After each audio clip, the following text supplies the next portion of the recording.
واللذان يأتينها منكم فزوهما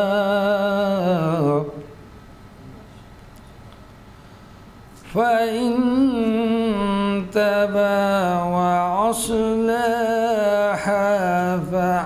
فأعرضوا عنهما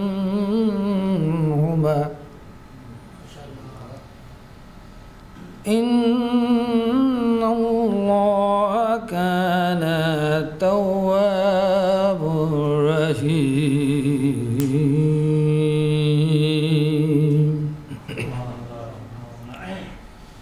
إنما توابة على الله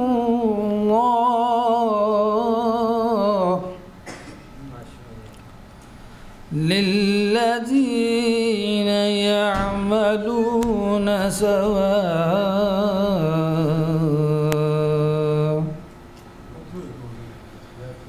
بجهالة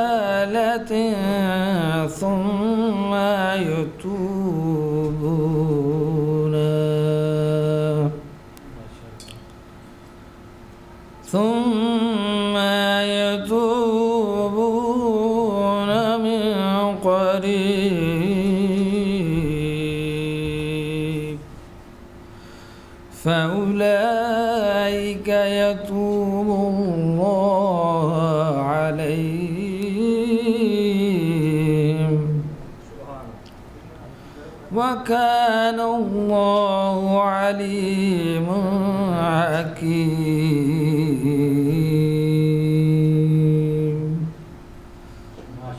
صدق الله العلي العظيم. چوتھے پارے سے سورہ نساء کی چند آیات تلاوت کرنے کا شرف حاصل کیا میں نے، جس میں خداوند متعال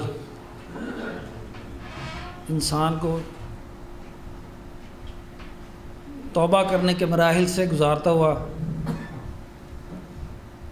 فرماتا کہ انسان جب کوئی گناہ کر لیتا ہے تو میں اللہ ہوں اور اس کی توبہ کو قبول کرنے کا عزم رکھتا ہوں اور اس کی توبہ کو قبول کرتا ہوں. یہ ترجمہ ہے، لیکن میں اس کو ترجمے کے چھوڑتا ہوا میں اس کی تفسیر پر آتا ہوں. اس کے لیے آپ کے اذہان میں ایک ذرا سی جو ہے وہ تھوڑا سا ایک قدم آگے بڑھاتے ہوئے میں آپ کو بتانا چاہتا ہوں کہ چند لوگ ایسے ہوتے ہیں کہ جو صرف قرآن کی تلاوت پر اکتفا کرتے ہیں. کچھ لوگ ہوتے ہیں کہ جو قرآن کے علاوہ اس کے ترجمے پہ بھی جو ہے وہ غور کر لیتے ہیں. کچھ لوگ اس سے بھی آگے ہوتے ہیں جو قرآن اور ترجمے کے علاوہ اس کی تفسیر پہ بھی غور کرتے ہیں. لیکن کچھ لوگ ایسے ہوتے ہیں کہ قرآن اس کا ترجمہ اور تفسیر کے علاوہ اس کے حاشیے پہ بھی غور کرتے ہیں. یہ دیکھیں نا، علم کے مدارج ہے نا، تو اس بات کو آپ یاد رکھیں کہ جب یہ قرآن جو ہے وہ 70 باتیں ہیں.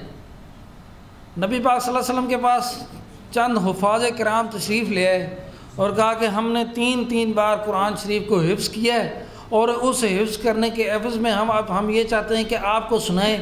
ہمیں یہ اعزاز حاصل ہے کہ ہم کوئی بھی شد و مد میں کوئی بھی لحن خفی یا جلی اس میں نہیں رکھتے، ہم آپ کو سنانا چاہتے ہیں. آپ نے کہا آپ قرآن لے آئیں، مجھے دیکھ کے سنائیں. وہ دنگ رہ گئے، کہ ہم قرآن کے حافظ اور آپ ہمیں کہہ رہے ہیں. انہوں نے کہا میں نبی ہوں، میں آپ کو کہہ رہا ہوں کہ آپ دیکھ کے قرآن پڑھیں.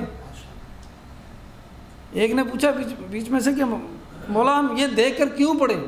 آپ نے کہا کہ یہ دیکھ کے پڑھنا اس لیے لازم ہے کہ جب انسان دیکھ کے پڑھتا ہے تو اس کی آنکھیں اس کو دیکھنے سے مزین ہوتی ہیں، اس کو دیکھنے کا ثواب الگ ہے. اور صرف دیکھنے کا ثواب یہ الگ نہیں ہے کہ اس کو شہادت کی انگلی اس کے اوپر رکھ کر اس کو عربی زبان میں تکرار کرنا، اس کا ثواب الگ ہے. اور یہ جو آپ تکرار کرتے ہیں، اس کے تکرار کرنے سے حفاظ کرام سے یہ ثابت ہو چکا ہے کہ عام آدمی بھی اگر قرآن کی تلاوت کرے گا تو اس کا ذہن بہت تیز ہو جائے گا. ذہن کا تیز ہونا نظر کو تیز کرتا ہے.